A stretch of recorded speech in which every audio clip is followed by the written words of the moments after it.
Non, je vais vous raconter un truc bien précis que j'ai écrit et qui concerne un petit peu cette décision que j'ai prise de partir à Vaux-sur-Seine dans 6 jours. 5-6 jours. Alors, d'aussi loin que je m'en souvienne, j'ai toujours voulu servir Dieu. C'était presque un rêve quand j'étais enfant. Et une fois adolescente, en fait, j'ai un petit peu laissé ce rêve de côté en me disant que c'est des trucs d'enfant et qu'il faut se concentrer un petit peu sur les vraies choses de la vie et préparer un petit peu son avenir, prendre des décisions qui vont, voilà, quel chemin je veux suivre. Bien plus tard, en commençant des études en informatique, j'avais vraiment l'impression de tout mettre en ordre pour réussir ma vie. Ce qui est amusant, c'est qu'à chaque fois que je devais faire un choix d'orientation, en troisième, en terminale, après l'IUT, après l'école d'ingé, il y a toujours cette pensée qui revenait de servir Dieu. Et moi, j'ai pas trop confiance en moi. Du coup, à chaque fois, je me disais que ça n'avait pas de sens, cette pensée. C'est juste des restes de mon enfance. C'est pas... Voilà. Mais ça revenait, ça persistait. Alors, je m'étais dit, bon, qui est la théologie... Seigneur, on va dire que si jamais l'informatique, ça marche pas, là, j'irai en théologie.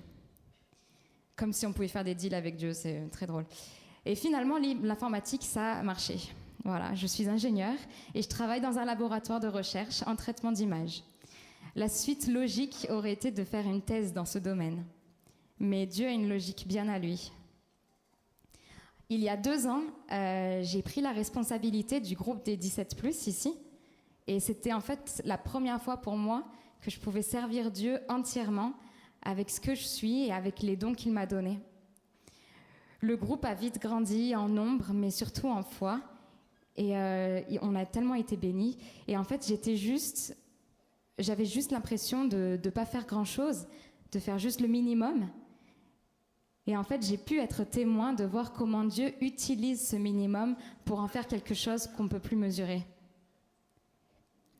À cette époque, j'étais en stage de fin d'études et j'ai réalisé qu'il y avait une incohérence entre ce que je faisais et ce qui animait mon cœur, ce qui me passionnait, ce qui occupait mes pensées.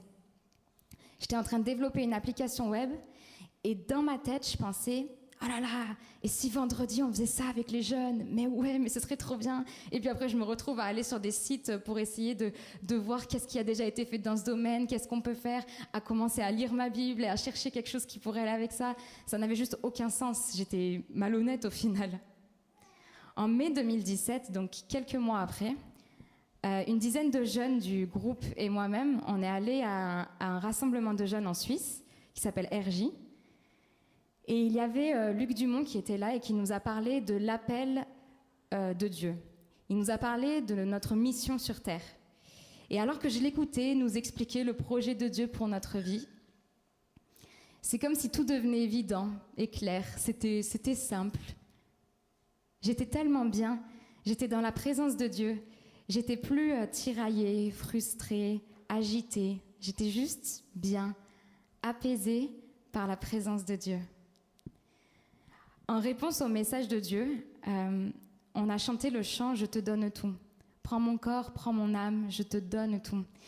Et du coup, tous les jeunes qui étaient là, donc on était 3000, et on s'est levés et en signe d'engagement pour Dieu. Moi, je priais et je demandais à Dieu de tout mon cœur, je lui demandais de me montrer quelle mission il me confiait. Ok Seigneur, je suis là, j'aimerais bien tout te donner, mais quoi au bout d'un moment? Qu'est-ce que tu veux que je te donne? À quoi tu m'appelles? Et c'est marrant parce que juste à ce moment-là, j'ai ouvert mes yeux et j'ai regardé autour de moi et j'ai vu tout le monde était à fond dans ce moment-là. Il y avait vraiment quelque chose de fort qui se passait. Et je me tourne et je vois mes 10 amis qui étaient là et ils étaient debout, ils avaient les mains vers le ciel et ils chantaient « Je te donne tout ». C'est marrant, c'était il y a 2 ans, mais j'ai l'impression d'y être encore, quoi. En fait, ils étaient tellement beaux. Moi, je regardais juste leur visage et je voyais comme ils étaient beaux, comme ils étaient glorieux, parce qu'ils étaient juste dans la présence de Dieu. Ils étaient là où Dieu voulait qu'ils soient et ils avaient cette rencontre avec Jésus. C'était le plus beau spectacle que j'ai vu de ma vie. À ce moment-là, j'ai compris que j'avais envie de m'occuper des brebis de Dieu pour les mener vers ce que Dieu a prévu pour elles. Alors c'est bien beau, mais j'arrivais pas. Enfin voilà, c'est cette révélation qui s'est faite à ce moment-là, et je sentais que c'était encore, voilà, pas très sûr. Alors je suis tout de suite montée.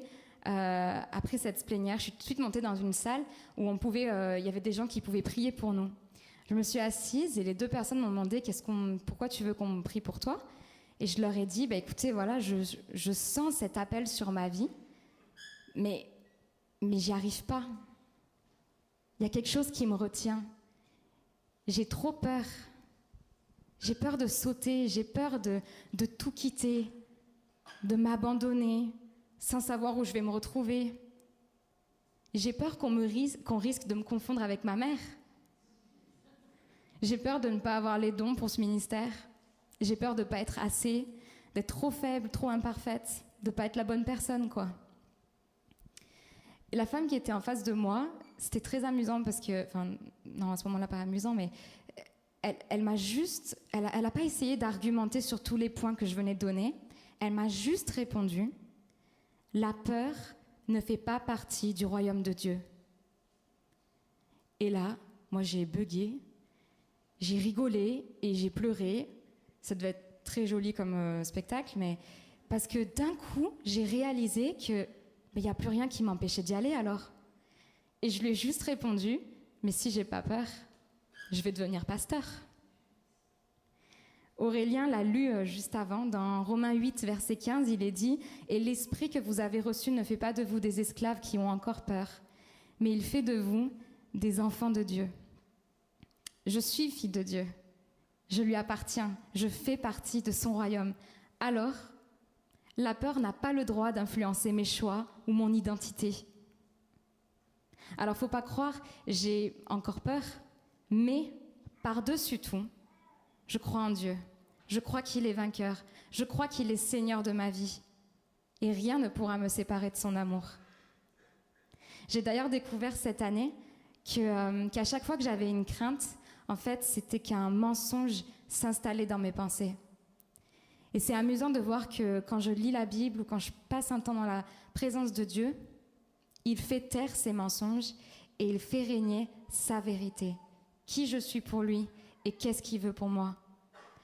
Je suis sa fille et il veut que je devienne pasteur.